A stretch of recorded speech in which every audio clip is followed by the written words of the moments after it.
You can allow it. Hello. Hello, everyone. Hope you are having a great day. We are just trying to go live on Instagram, which is fun.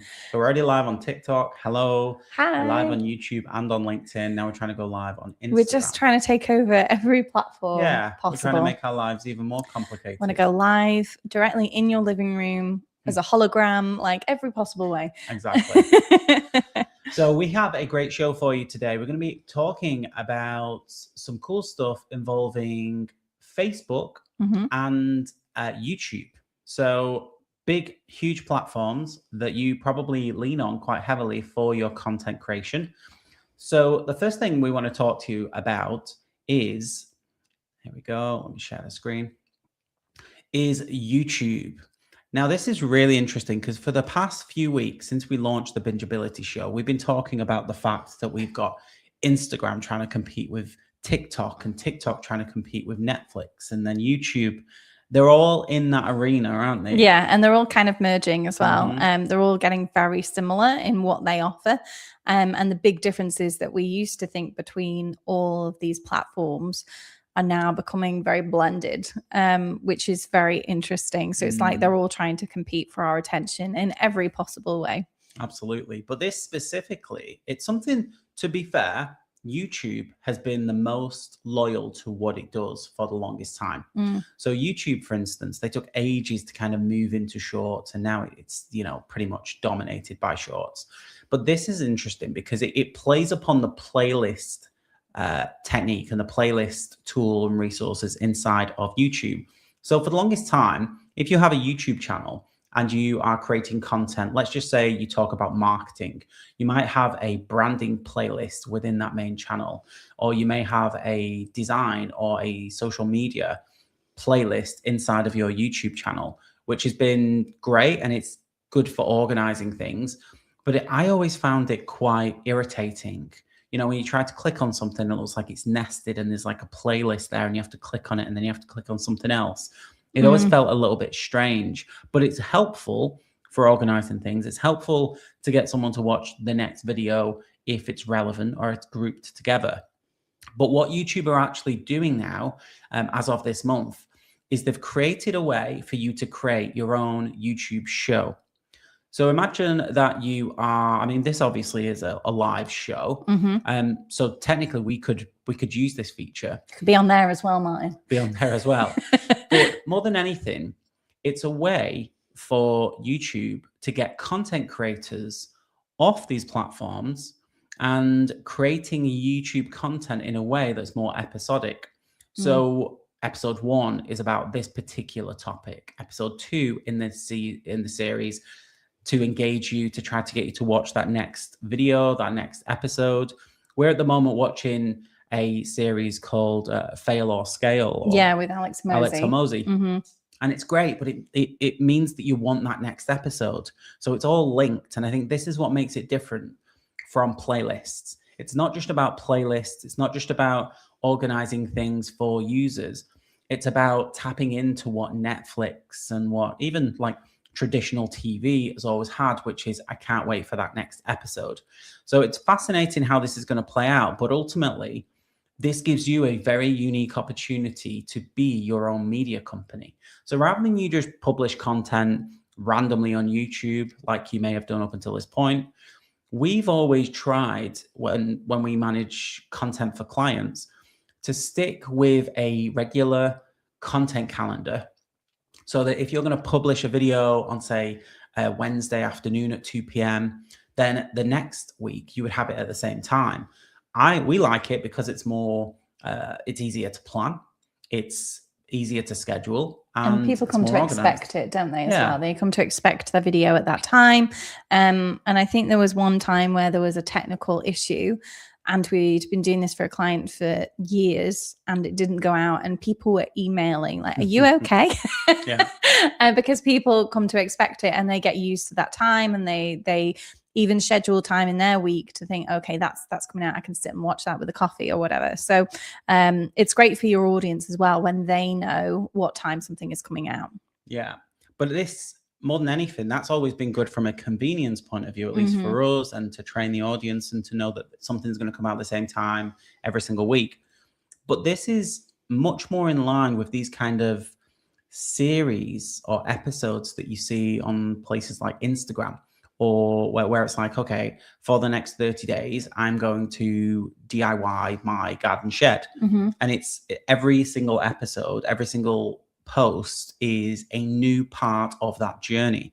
It's a new part of the overall story arc. So if you think about like a Breaking Bad season or Game of Thrones or whatever, it's not the same content every time. It's different. There's certain episodes that are ultra positive, and there's certain episodes where, you know, the protagonist gets beaten down. Yeah. And I think it's important from a storytelling point of view, isn't it? Yeah, I think this is going to be something, I think, quite new for business owners to wrap their heads around. But I think the ones that do it successfully are going to do really well.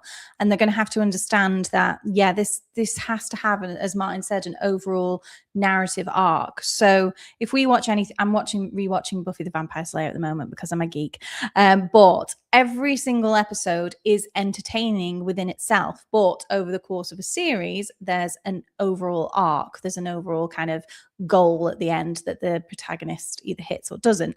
And business owners that can do this well, for example, Hormozi's Fail or Scale, every single episode is really interesting because he sits down with a business owner. You get to know their business. You get to know how he advises them. But the overall arc is, okay, who's going to win this competition out of all these business owners?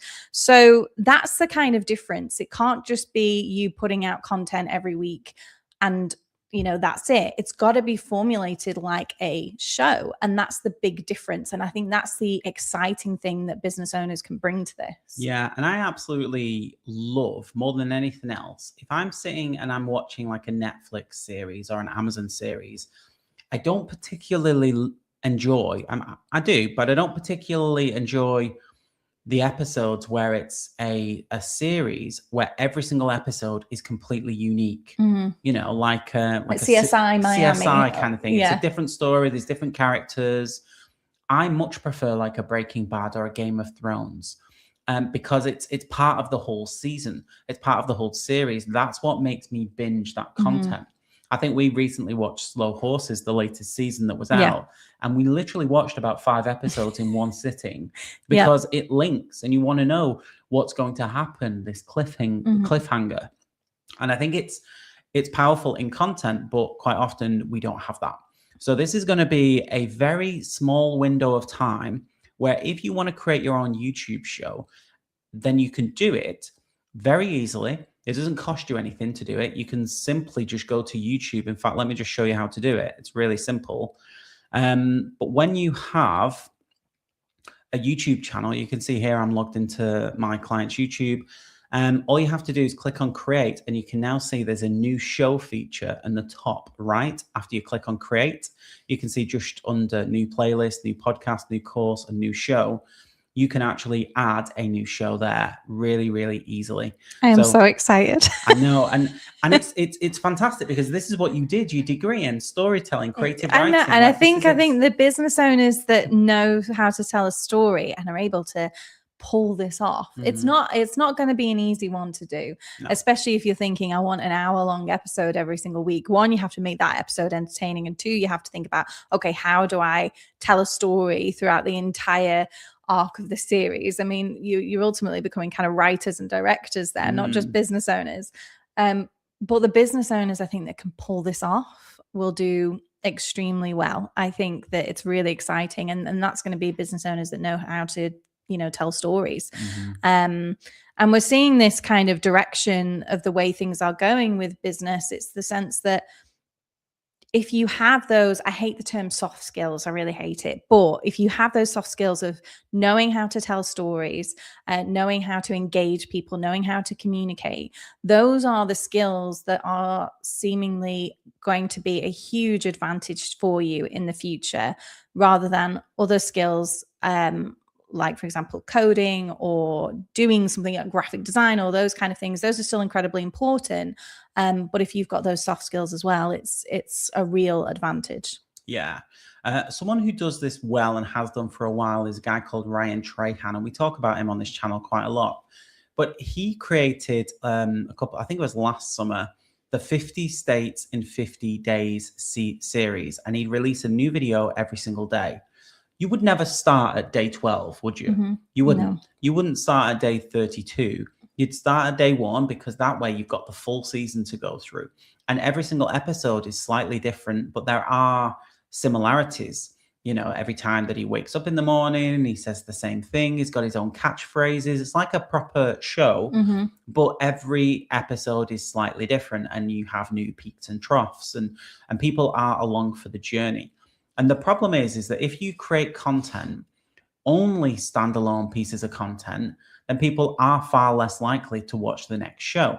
Whereas even if you prompt them at the end of your YouTube video and say, if you're interested in growing your audience, then click on this video.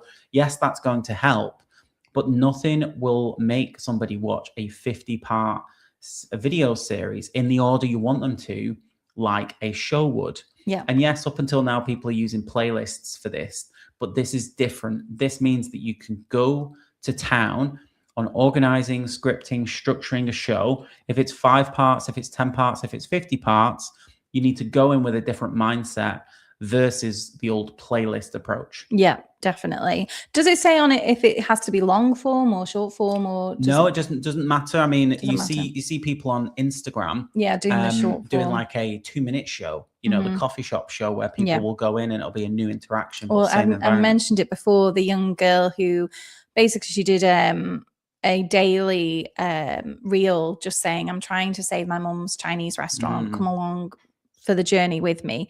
And it showed all the ups and downs of her trying to do that. And I've watched that. So yeah, it can work in the same way if that's kind of an easier place to start. I think what's odd about this is that a long time ago when we were teaching people how to blog, we're very old, since teaching people how to do video, a lot of people are excited about doing this kind of sequential 1 of 5, 1 of 4. It never really worked like back then. And I think it's because people didn't treat it like a TV show. Yeah. They just treated it like a 4-part kind of sort of half connected but half not. It didn't quite work. And I think people need to go into this with the right mindset of, if you can make this like an entertaining TV show that captures people, then it's going to be a game changer. Because if you think it takes 7 hours of content to build trust with someone watches, a series of yours, you could build that very, very quickly and start making sales. So it's very exciting. Yeah, absolutely. And I think the mistake that people have made in the past is they'll kind of do, and we see this all the time because we run regular content challenges inside of our community. But what people sometimes do is they try to make their life easier by saying 10 tips in 10 days. And every day I'll give you a new tip. Yeah. But it's not strong enough to get people coming back. And people, if they do stumble across number 4 or day 4 or tip 4, they're going to think to themselves, oh, wait, have I missed some of the stuff? But because it's not episodic, it's just convenience, people don't feel compelled to go back. Now, I remember last summer, this guy popped up on Instagram and TikTok called the Dodgy Gardener. And it's this Scottish guy. And every single day he would show up and his language was horrendous, but he's from Scotland. That was just normal. And he called himself the Dodgy Gardener. He didn't know what he was doing, but he didn't have much money. And everybody was just obsessed with tuning in every single day to see what he got up to. I remember you telling me. And it was fascinating because this is where it's all born from. I think recently this episodic kind of, this is day 4 of me trying to grow a business. This is day 5 of me trying to get clients or trying to reach 5K per month in sales. And you feel a sense of empathy with these people, especially if they are coming in and they're adding some of that secret sauce of vulnerability. So it's really fascinating when you get people to come along for the journey. And that's different from just showing up and saying, this is part 5 of 30. And there not really be any ups and downs. And it's not really part of the series, is it? There's also, I've completely forgotten the name, but there's an email sort of SaaS product that did this recently. Mm-hmm. I think they're based in Australia, but the CEO is very successful, and he's run successful businesses before. So it's not like you have to come at this, only if you're a newbie. You can do this in any way. But yeah, their marketing team basically created content every day, and it was in the run up to the launch of how they're launching. And because their target market was people like me, business owners and people interested in that, I was so interested in the process that they followed and what they did and how I could take what they were doing and apply it to my own business. So that was really, really interesting. So you could do it from that angle, essentially a build in public type thing. But again, I went back to the start and followed on their journey and was like, oh, I'm not going to make that mistake that they made. I made plenty of my own anyway. But you kind of follow along with that. So yeah, if you can do it right, it's going to be incredible. And I'm excited to see. And even with, it's interesting because even with Hormozi's, he's got fail or scale or fail show. You can tell that he's new to it. You can tell, and he's obviously he's very comfortable and confident creating content. But it's the first time I think I've seen him in a new kind of format. And I think it's easy being sat where I am to go, I would have done that differently. Because he's just starting it out and he's just doing it, in the first instance, the first time. So it's interesting to see that him really try at this new format. And I can see how it's going to improve and get better and better every time that he does it, if he does like new seasons almost. But I think that it's an interesting one. Go and watch that, because I think it's a good example of what kind of direction content is going to go in. Yeah, and there's just enough in one episode for you to get, there's loads of value when you individually watch it, but there's just enough to keep you wanting to come back for the next episode. You either win or you get kicked out. Yeah. So you want to know which businesses get through. So it doesn't have to be written out like a perfect play or like a written out like a book with chapters. There just has to be something to make you want to come back to watch the next episode. Yeah. And it may be why Mr. Beast didn't post Beast Games on YouTube. It might well be why, because YouTube didn't have the mechanism at the time to create that episodic content. Whereas Amazon Prime, maybe they did. So maybe that's why they've adjusted, because, YouTube's biggest creator didn't even use YouTube to create his hit show. Yeah. So maybe that was the kick up the bum they needed in order to make it happen. But this small window of time, literally July, this has happened. If you are interested in getting in at the ground floor, now's the time. We've never been in a situation where it's like, okay, literally 2 weeks ago. Like, if you want to create a show, and we all know that these social platforms favor people who tap into the tools that they release. If there's a new feature on TikTok, people are like, use the new feature because TikTok will push you. I assume that YouTube will do the same. Yeah. We got time to create a new TV show, Martin? Why not? Doing everything else. We're not very busy, really. We haven't got anything to do. Let's do that. But production value, you do not need an incredible setup. You do not. Honestly, this is something that I've seen work for super low budget stuff. It doesn't have to be. No. There just needs to be some sort of mechanism where we're getting people to come back, and they're going to miss out if they don't. Yeah, exactly. Awesome. Right, moving on to Meta, who not particularly having a good week or a good month. They are currently being sued for 1.4 trillion, which is the pretty much the entire valuation of the company. The reason for this is because essentially in New Mexico, and New Mexico actually won a lawsuit against Meta in March. They sued for 375 million. Essentially, it's because they are, basically deliberately designing Facebook and Instagram to, addict young users, allegedly. Because of that, states coming together to actually sue the platform itself. So it's a really, really interesting one. And I think it's a debate that we'll be having more openly as a society, not just the impacts it has on business, but the impacts it has on young people. And looking at that in the UK here, we've actually banned under 16s, or we will be doing from 2027, from accessing social media like Facebook and Instagram. But it's an interesting one about what impact that does have on business owners. Obviously, there's a separate, very valid and needed conversation about what impact it has on society. But in terms of business owners, what does that mean for them when all of this is happening? And I think that for a lot of business owners, you might have to expect that Meta will have to change how their algorithm works so it's less addictive, and our content will have to change accordingly. Or expect that you can't just build on one platform. You can't just build, even, we think Goliaths like Facebook or Instagram, they could never come down, but governments are coming down hard on these businesses, and you can't rely on them fully. So things like, if you don't have a website, if you don't have an email list, if you're not creating content on many different channels, then if you're just solely relying on Instagram for your income and your entire communication with your audience, then that's quite a dangerous place to be.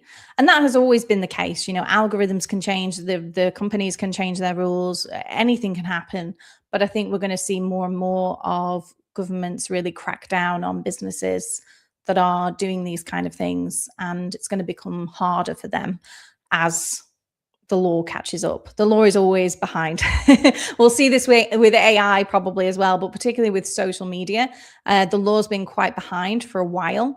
Now it's catching up, and it's realizing the impact that social media is having on young people and people in general. So I think that we can't expect that everything's going to be all hunky-dory and exactly the same in the future. We have to prepare ourselves that things will be different, and not to rely on those platforms fully. And I also recently watched an interview with a Facebook content creator, which seems weird to say because you think about Facebook being a social platform, but there are people making a hell of a lot of money from creating content, entertainment content specifically, to keep people watching, because they have a very generous payout scheme. Facebook, a lot of people wouldn't expect that. You think YouTube and TikTok, but actually Facebook is the low-hanging fruit for content creators right now. So they're trying to attract all of these content creators from YouTube and TikTok, pay more money to the creators. That incentivizes people to watch longer, keep people engaging longer. So they're paying people more money to keep people entertained and keep people on the Facebook platform. So this probably hasn't come at a great time for them, because, people are leaving TikTok and moving because the amount that people are paying on TikTok right now has been massively dropped. I saw a video recently from someone, in fact, it was this morning, that said that she posted a video 2 years ago and she got 15 million views on TikTok, and they paid her out $2,300 for that many views. And then she did it again and got a little bit less. She commented on it and replied to it, and she got another 13 million. But recently she did it again and she got $300 for a similar number of views on TikTok. Sorry, TikTok.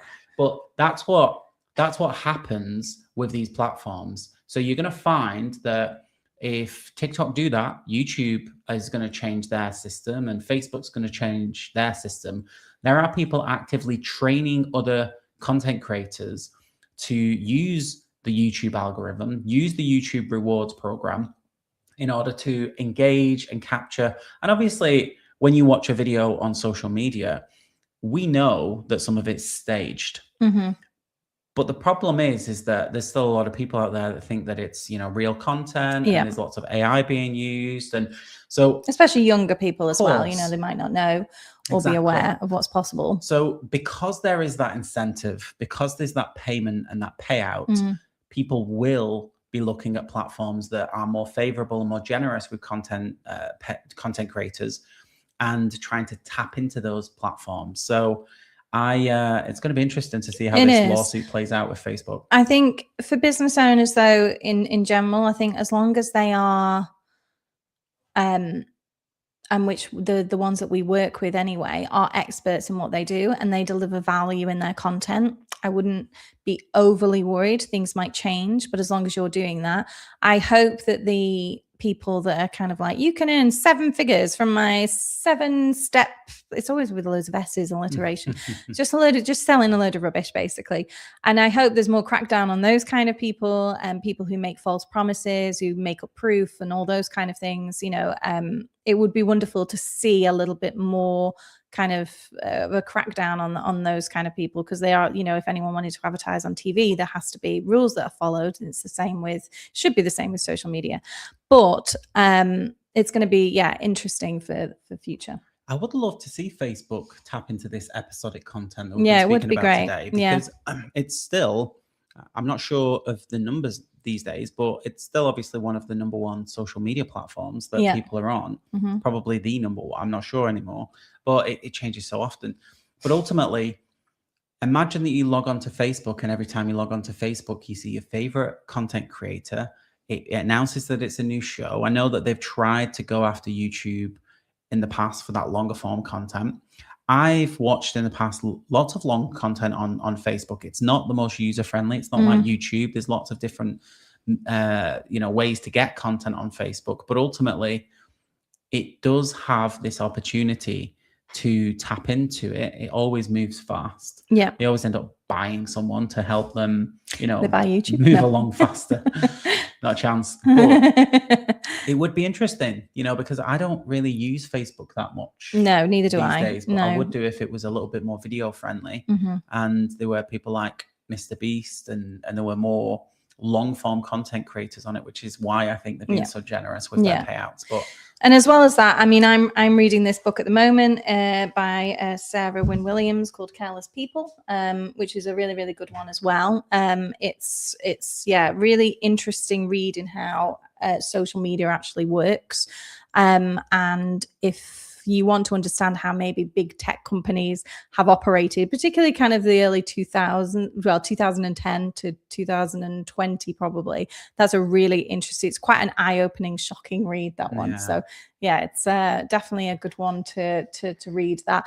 But it's a bit of negative news kind of all week about Meta, or all month really about Meta. They've had quite a bit of bad press. So it'll be interesting to see kind of what changes they make going forward, how they build or mend their reputation, if that's something they're going to be doing in the future. It'll be interesting. Absolutely.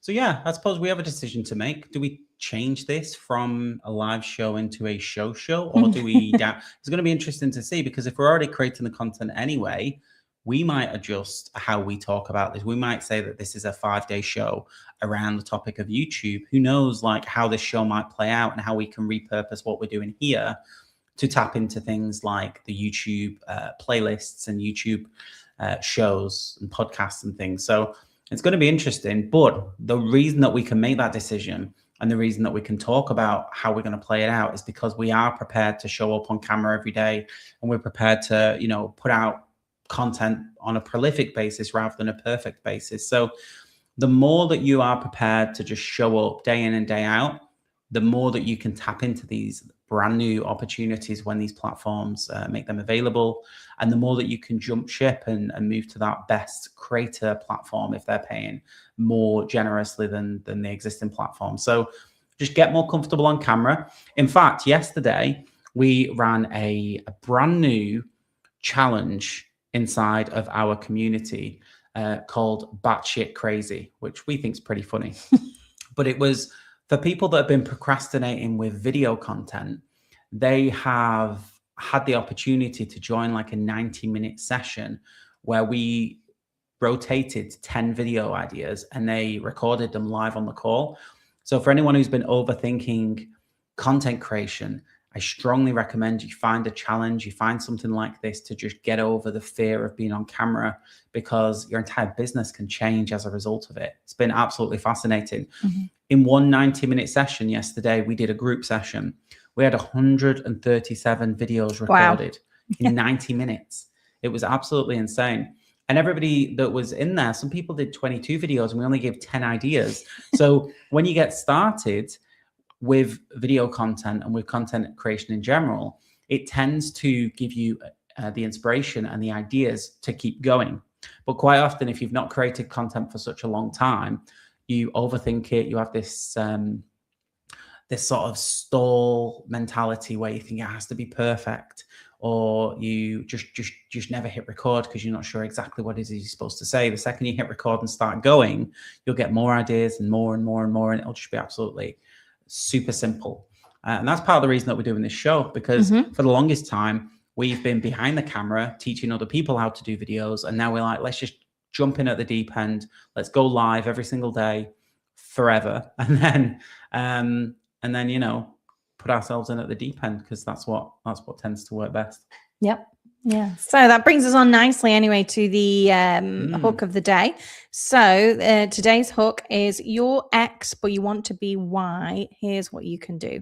Oh, okay. So it's a really nice one. So for example, you're struggling at 1,000 followers and you want to be the most well-known person in your industry. Here's what you can do.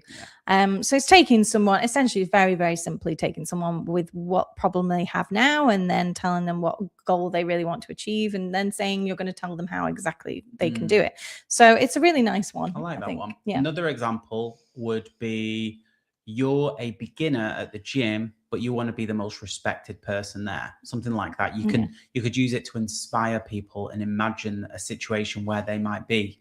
Or you're just starting out on YouTube, but you want to get your first play button. You know, here's where you are. Here's what you aspire to be. I'm going to walk you through how to get there. So I like it. It's much better than saying, here are 5 tips to grow your audience, or here's 5 tips to you know, to grow muscles or whatever. Yeah, I love it. Nice. Great. So tune in tomorrow, same time, same place, for another hook of the day and some brand new news all about marketing and video creation. See you tomorrow. See you there. Bye. Bye-bye.